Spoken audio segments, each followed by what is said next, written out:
श्री स्वामी समर्थ माझ्या यूट्यूब चॅनलमध्ये सर्व स्वयंसेवकांचं हार्दिक स्वागत आहे। आपल्या जीवनात आपण अनेक गोष्टी मिळवण्यासाठी धडपडत असतो। पैसा असेल, मान सन्मान असेल, यश असेल, यासाठी आपण सर्वजण प्रयत्न करत असतो। पण कधी तुम्ही विचार केला आहे का, खऱ्या अर्थाने सर्वात मोठं पुण्य कोणतं असतं? शास्त्र सांगतं की दानामध्ये श्रेष्ठ दान म्हणजे अन्नदान होय, कारण अन्न म्हणजे केवळ पोटभर जेवण नाही, तर ते जीवन आहे, प्राण आहे आणि समाधान आहे।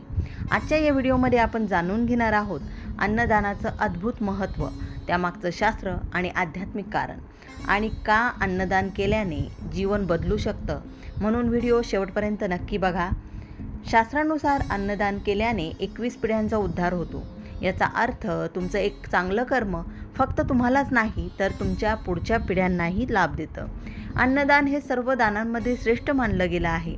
राजा रतिदेव याने अन्नदान केल्यामुळे त्याला स्वर्गलोकाची प्राप्ती झाली। यावरून त्याची महिमा सर्वांनाच लक्षात येते। जे लोक अन्नदान करत नाहीत त्यांना परलोकात उपाशी राहण्याची वेळ येते, असं शास्त्र सांगतं। म्हणजेच आपण इथे जे देतो तेच आपल्याला तिथे मिळतं। अन्नदान करणारा माणूस थेट शिवलोकात जातो, कारण अन्नदानासारखं दुसरं श्रेष्ठ दान या तीनही लोकात नाही। अन्नदान म्हणजे प्रत्यक्ष प्राणदान आहे, कारण अन्नाशिवाय कोणीही जगू शकत नाही। अन्नदान हे एक असं दान आहे ज्यात दाता आणि घेणारा दोघेही प्रत्यक्ष समाधान अनुभवतात। बाकी सर्व दानांचे फळ अप्रत्यक्ष असते, पण अन्नदानाचं समाधान त्वरित मिळत असतं। जोपर्यंत दान देणारा आणि दान घेणारा दोघेही तृप्त होत नाहीत, तोपर्यंत अन्नदानापेक्षा श्रेष्ठ दुसरं दान नाही। लक्ष्मी कधी पाठ फिरवेल सांगता येत नाही, म्हणून शक्य असेल तेव्हा आपल्या सामर्थ्यानुसार अन्नदान करत राहावं।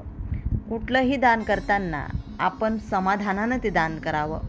विशेष म्हणजे अन्नदानासाठी दिलेलं धन कधीच कमी होत नाही, उलट ते सतत वाढत जातं। जसं विहिरीतून पाणी काढलं की अधिक स्वच्छ आणि ताजं पाणी येतं, त्याचप्रमाणे अन्नदानासाठी जे धन आपण खर्च करतो त्याला कधीच कमतरता येत नाही, उलट ते धन वाढत जातं।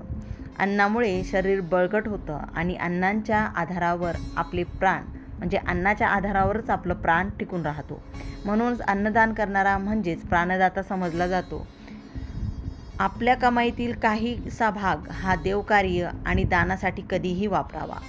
अन्नाला परमात्मा मानलं गेलं आहे, म्हणून अन्न ग्रहण करताना आदराने, शांतपणे आणि कृतज्ञतेने खावं। यालाच आपण सात्विक आहार देखील म्हणतो। हजारो लोकांमध्ये एखादा शूर, हजारांमध्ये एखादा पंडित, पण लाखोंमध्ये एखादा दाता असतो। म्हणूनच म्हटलं जातं अन्नदानासारखं दुसरं श्रेष्ठ दान नाही।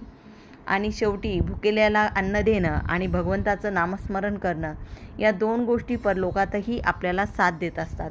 आपण केलेलं कर्म हे कधीही कुठेही वाया जात नाही।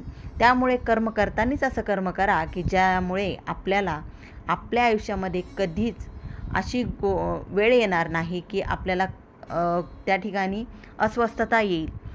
अस्वस्थ जेव्हा वेळेला आपण होतो त्यावेळेला त्याचा परिणाम आपल्या वर्तमानावर, आपल्या भविष्यावर देखील होत असतो।